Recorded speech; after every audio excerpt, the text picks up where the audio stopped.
नमस्कार. नवीन व्हिडिओमध्ये तुम्हा सर्वांचं मनापासून खूप खूप स्वागत करते. कुठलाही वेळ न घालवता आज आपण या ठिकाणी वाती तयार करण्याच्या अगदी वेगवेगळ्या सुंदर आणि सोप्या पद्धती बघणार आहोत, ज्या की सर्वांच्याच उपयोगात येणाऱ्या आहे.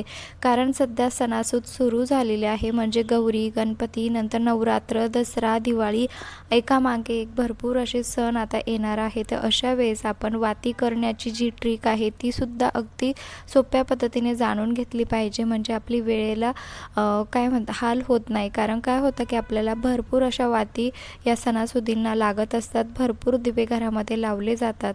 तर सर्वात आधी आपण सुरुवात करणार आहोत ती म्हणजे पंचमुखी वात बनवण्यासाठी. कारण पंचमुखी जी वात असते ती सर्वात जास्त शुभ मानली जाते. आपण घरामध्ये जर पंचमुखी वात जर लावली तर शुभ मानतात असं मी ऐकलेलं आहे मोठ्यांकडून. म्हणून मी या ठिकाणी व्हिडिओची सुरुवातसुद्धा पंचमुखी वातेपासूनच सुरुवात करत आहे, म्हणजे जेणेकरून माझासुद्धा व्हिडिओ अगदी शुभ होईल. यासाठी आज आपण पंचमुखी वातीपासून सुरुवात करत आहोत. त्यासाठी आपल्याला कापसाचा अगदी छोटासा अशा प्रकारे तुकडा घ्यायचा आहे. त्यानंतर दोन साईडने व्यवस्थित अशा पद्धतीने त्याला टोक तयार करून घ्यायचे आहे, म्हणजे वातीचा शेप तयार करून घ्यायचा आहे. अगदी सोपी पद्धत आहे, काहीच अवघड नाही आहे. आणि तुम्ही अशा काही भरपूर अखंड ज्या ज्योत आहेत त्या जर एका वेळेस जर तयार करून ठेवल्या तर त्या भरपूर वेळ राहतात, म्हणजे तुम्हाला वेळेला रोज रोज वात तयार करण्याची अजिबात गरज पडणार नाही. तर बघा, या ठिकाणी जी वात आहे, पंचमुखी वातीची जे टोक आहे, त्या टोकांना अशा पद्धतीने आपल्याला हळद आणि मी यामध्ये थोडंसं दूध मिक्स केलेलं आहे. तुम्ही दुधाऐवजी तूप किंवा तेलसुद्धा टाकलं तरीही चालेल. आणि बघा, अशा पद्धतीने जे टोकं आहे त्यांना हे लावून घ्यायचं आहे, जेणेकरून जे टोकं आहे ते अगदी सुकल्यानंतर अगदी कडकपणा त्या टोकांना येतो आणि त्यामुळे आपली जी ज्योत आहे ती पेटण्यास लवकर मदत होते. जेणेकरून काय होतं की तुपामध्ये वात बुडालेली असते आणि त्यामुळे आपल्याला ती शोधायला सुद्धा खूप अवघड जाते आणि जे टोक आहे ते सुद्धा लवकर पेटल्या जात नाही. तर अशा पद्धतीने जर तुम्ही हळदीमध्ये यातलं हे जे टोक आहे ते अशा पद्धतीने जर लावून घेतलं हळद, तर जे टोक आहे ते लवकर पेटतात आणि सापडायला सुद्धा सोपं जातं. आणि हो, तुम्ही चॅनलवरती नवीन असाल, अजून सबस्क्राईब केले नसेल तर प्लीज चॅनलला सबस्क्राईब देखील नक्की करा, कारण मी तुमच्यासाठी रोज भरपूर असे नवनवीन युजफुल व्हिडिओ घेऊन येत असते.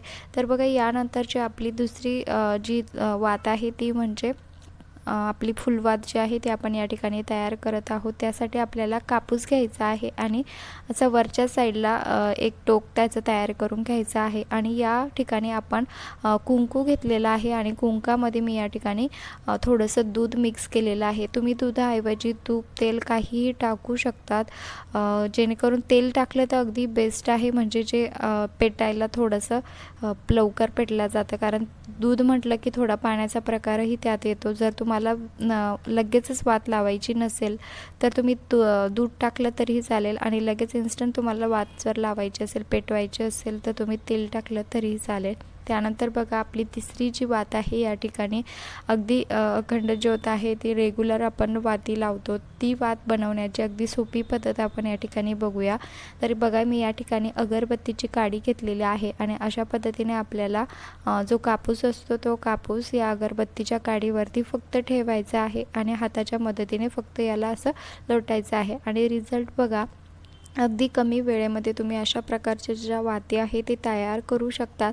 आता याच वाती जर आपण हातावरती जर तयार करायला गेलो तर त्या व्यवस्थित बनतसुद्धा नाही आणि वेळसुद्धा खूप लागतो. त्यामुळे आपला आजीला किंवा काकू, मावशी, आत्या यांनासुद्धा ही ट्रिक नक्की पाठवा, जेणेकरून त्यांच्या घरामध्ये भरपूर अशा वाती आता ज्या वयस्कर लेडीज आहे त्यांना वाती बनवण्याची खूप जास्त आवड असते, दिवा लावण्याची वगैरे. मग त्यांच्यापर्यंत ही सोपी ट्रिक्स नक्की पाठवा. आणि बघा, अगरबत्तीच्या काडीमुळे आपलं हे काम अगदी सोपं होत आहे. आणि हो, तुम्ही हा व्हिडिओ कुठल्या गावातून किंवा शहरातून बघत आहात ते देखील मला कमेंट्समध्ये नक्की कळवा, जेणेकरून मला कळेल की माझा व्हिडिओ कुठे कुठे पोहोचला ते. आणि त्यानंतर आपली छान सुंदर गोड अशी ओळख देखील होईल. तर बघा, मी या ठिकाणी ज्या वाती आहे यांना हळदीचं जे बनवलेलं आहे दूध टाकून ते मी या ठिकाणी लावून घेत आहे, जेणेकरून यांचासुद्धा जो समोरील भाग आहे तो असा कडक तयार होईल. तर बघा, आता आपल्या सर्व ज्या वाती आहे ते या ठिकाणी तयार झालेलं आहे.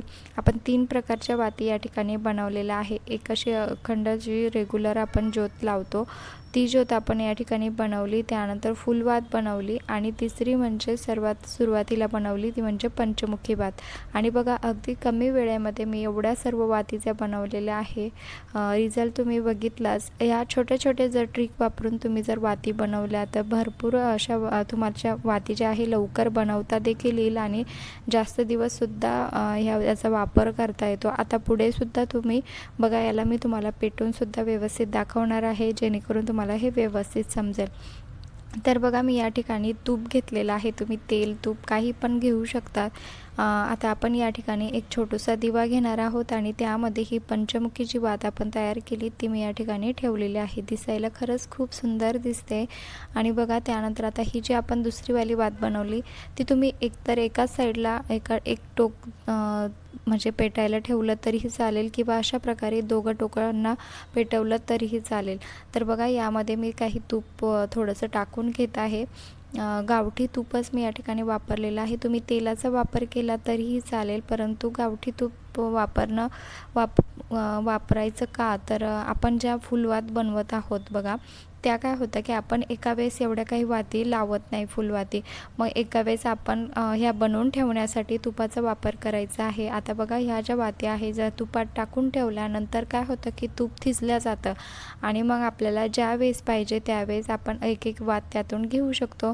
म्हणजे तेलाचं जर केलं तर अगदी तेल सर्व त्या वातीमध्ये साचतं आणि व्यवस्थित लावता देखील येत नाही. त्यामुळे आपल्याला या ठिकाणी तूप घ्यायचं आहे. म्हणजे तुपाचं नंतर थिजल्यानंतर अगदी छान अशी फुलवात आपल्याला जेव्हा पाहिजे तेव्हा त्याचा वापर करता येईल. एखाद्या डब्यामध्ये तुम्ही अगदी व्यवस्थितरित्या याला भरून ठेवू शकतात. आता माझ्याकडनं थोडंसं तूप थोडं त्यामध्ये कमी झालं, तुम्ही तुमच्या अंदाजानुसार तूप टाकायचं आहे. आणि बघा मी तुम्हाला ह्या ज्या सर्व वाती आहेत त्या या ठिकाणी लावूनसुद्धा दाखवत आहे म्हणजे तुम्हाला व्यवस्थित याचा रिझल्ट कळेल. तर बघा मी या ठिकाणी फुलवात, पंचमुखी वात आणि जे रेग्युलर वात असते ती या ठिकाणी पेटवलेली आहे. बघू शकतात अगदी सुंदर जळते. जी फुलवात आहे ती सुद्धा बघा अखंड म्हणजे भरपूर वेळपर्यंत जळत राहते. पंचमुखी वात जी आहे ती सुद्धा बघा, पंचमुखी वात लावावी किंवा देवाची काही एखादी पूजा असेल घरामध्ये त्यावेळेस सुद्धा पंचमुखी वात लावावी असं बऱ्याच ठिकाणी ऐकलेलं आहे. त्यामुळे ती सुद्धा गोष्ट तुमच्या सोबत शेअर करते. आता त्यानंतरची दुसरी एक शेवटची जी टिप्स होते वाती बनवण्याची ती म्हणजे अशी अखंड ज्योत बनवण्याची बऱ्याच जणांना आवड असते किंवा बरेच जण बनवत असतात. परंतु काय होतं की आपल्याला ही ज्योत बनवण्यासाठी एखाद्या दुसऱ्याची हेल्प घ्यावी लागते किंवा व्यवस्थित ती बनल्या जात नाही. त्यासाठी ही ट्रिक वापरायची आहे. तर बघा या ठिकाणी मी कात्री घेतलेली आहे आणि अशा पद्धतीने आपल्याला कात्रीचा जो पाठीमागचा भाग आहे त्या ठिकाणी मी याला बांधलेला आहे. आणि आता हे जे दोन भाग आहे ते अशा पद्धतीने हातावरती फिरवायचे आहे आणि जेणेकरून बघा आपण कोणाचीही हेल्प न घेता अगदी सोप्या पद्धतीने आपली जी अखंड वात आहे, ज्योत आहे ती तयार करू शकतो. आता असं नाही की तुम्ही कात्रीलाच याला बांधायचं आहे, कुठलीही वस्तू एखादी तुम्ही घेऊ शकतात आणि या ठिकाणी अशा पद्धतीने जी समोरील जे टोक आहे ते बांधायचं आहे. आणि बघा अगदी सोप्या पद्धतीने आपली जी अखंड ज्योत आहे ती या ठिकाणी तयार करून झालेली आहे. या सोप्या ट्रिक नक्की ट्राय करून बघा. आवडल्यास लाईक करा. भेटूया नेक्स्ट व्हिडिओ.